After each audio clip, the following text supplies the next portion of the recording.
welcome to another of our sessions on OneSource tax provision functionality. Today we are going to delve into the deferred report, and I'll actually say more than delve. We're going to take a deep dive into the deferred report.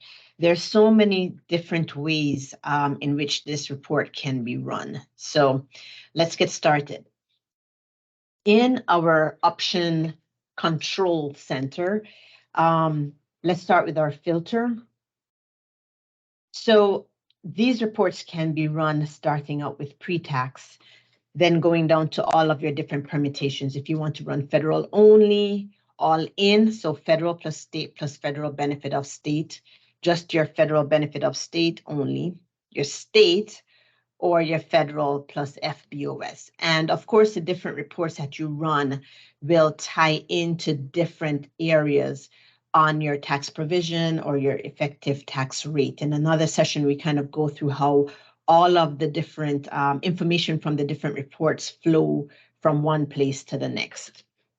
So you will also have the ability to either look at your view in a summary manner, detail. When we start talking about the hybrid view, that will impact if you have any roll-ups. So let's say you've created a roll-up for your footnote reporting, or maybe you have some other kind of view that you need to see. We sometimes create roll-ups too when we are using them in our journal entry configuration if we need to pull summary data out of the deferreds. In terms of our unit breakout, we can look at it contracted, an expanded balance sheet view, expanded income statement view, or circular expanded balance sheet view. So let's just take one of these reports. And the type of filter you pick will also dictate the type of unit breakout you will have. It does not impact the others. But if you notice, I'm in pre-tax. The only option I have is to either run the report in contracted or expanded balance sheet view. And that kind of makes sense because the income statement view by its very nature means that you have to calculate something, which would be like rates or, your overall P&L. So that would need to be a tax affected report. So if I switch to any one of my tax affected reports, you will notice that my options now change and I have these two other views. This additional balance sheet view is actually one that calculates the change on FX and breaks that out into another column. So if I go back to my pre-tax view, and I'm in a consolidated reporting view here. So once I'm in a consolidated reporting view, I can get a column breakout of my different entities. This will also pop up too if you actually do have one unit, but of course it does not make sense for one unit. But yes, you can get your beginning balance and your ending balance because I'm in a contracted view. If I change my view to the expanded balance sheet, my columns will also change and I will be able to do a breakout of every column that is within my actual balance sheet roll forward. So I'm not going to do that right now, but let's just run this so that we can see how this looks. So starting with your beginning balance, you've got your rate change and any other column that you have chosen to set up in this balance sheet roll forward, including an adjusted beginning balance column going across. And this will be all pre-tax balances. Let's take a look at federal plus state plus FBOS. I'm not going to change it, do the same. So this is just your tax affected report. And remember that with your deferred balances and any of the reports within OneSource, you will always know which report you're running just by the header. But these are now my tax affected balances, same columns going across. So this allows you to get just your roll forward from a balance sheet perspective. Let's take a look at it from an income statement perspective. And what does this do? Oops, So let's run this, and it's going to change our view. So what I like about this particular report is that it gives you your deferred roll forward from a balance sheet perspective. Here's your beginning balance. Here's your ending balance. These are all from a balance sheet perspective. But within the change from beginning to ending, it also gives you this section that tells you what your rate impacting items are. So you'll be able to know within this report how much of your activity going through your deferreds actually had an impact on your rate. So there are two columns. There's one that says total rate impact and another that says total deferred provision. The total rate impact will only include rate changing items. So this second column here is your rate change on your beginning balance. This third column will be your rate change between current and deferred. So if you're using one particular rate to book your current activity, this column is going to reflect that. And if you're using a different rate for your ending deferreds, that differential is going to pop out here because we have to true up the current activity to get it to your ending deferred rates. And then this column would be like your deferred only adjustments, things like your return to provision, or if you booked a valuation allowance, or if you had any kind of write-offs within your deferreds. So these three columns together total your overall rate impact. Your total provision itself will include the activity, but because we're using the same rate in this column that we are using on the current side, in essence, it goes into your total provision, your deferred provision, but it does not have an impact on your rate because there's an equal and opposite side on the current side.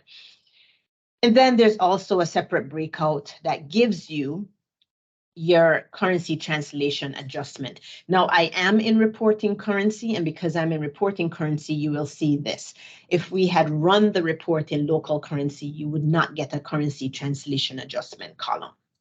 And then we also have our balance sheet adjustments, which would be things like your OCI or possibly any reclasses that you made between lines. All right, so let's just break out. I'm just going to break out my beginning balance. I'm going to run this. And you will see that you've got for every entity that I have within my consolidated group, I can now get for each of the line items the beginning balance for all of them. So you can break out any one of the columns in a similar manner. While I'm here, I'm just going to switch over to like a hybrid view. And I'm going to do like a footnote summary. I still keep the breakout here. I'm running all my classes. I'll run that. And now what you're going to get is the beginning balance broken up for each entity, but summarized by grouping. So I've got my total group 1, which reflects property and equipment. I've got my investment basis differences. You can see all of that. If I forget to select hybrid and I leave it at detail and run the report, you will not get your subtotals. So we just have to remember that when we want to run a roll-up view, we must change the view to hybrid. Okay, now, so I've got my items broken up by my beginning balance. I'm just going to do one other thing. I will just do it without my, let's see. This one is not so beneficial, so let me switch this over to like ending balance.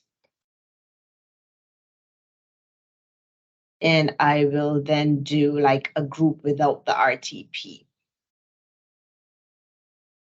And run that. So you can run it down at the class level, or you can run it at the class group level if you would like. So all this particular report can be run a variety of ways. So I'm gonna go back to my default, my summary, and I'm gonna take my classes off and my breakouts. And I'm actually going to just run this CIR expanded balance sheet view so that you can see what that looks like. I don't believe I have an FX entity in. However, you will see that additional column that drops out. So you'll notice that it now takes our rate change column and breaks it into two, where you'll be able to see the impact from your change on FX, and then separately your impact on your statutory rate changes on your beginning balance as well.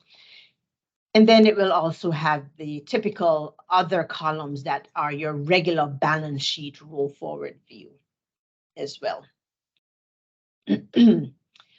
I am going to, let's see.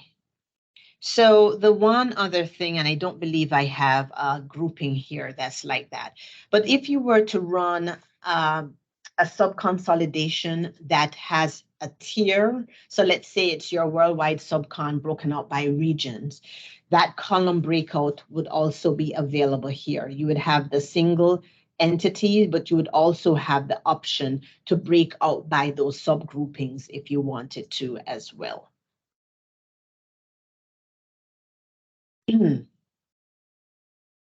Let's take a look at what this looks like if I run the unit view. Now, what this does is it simply puts for every unit the total of each column listed just in a vertical format. So there's so many different ways that you can get reports that meet your needs in this deferred area. So definitely just play around with it. Check out all the different permutations, run it by a unit, run it by a console, run it by a sub-consolidation, and just play with it. There are a variety of things that can meet your needs. Look forward to seeing you on our next session.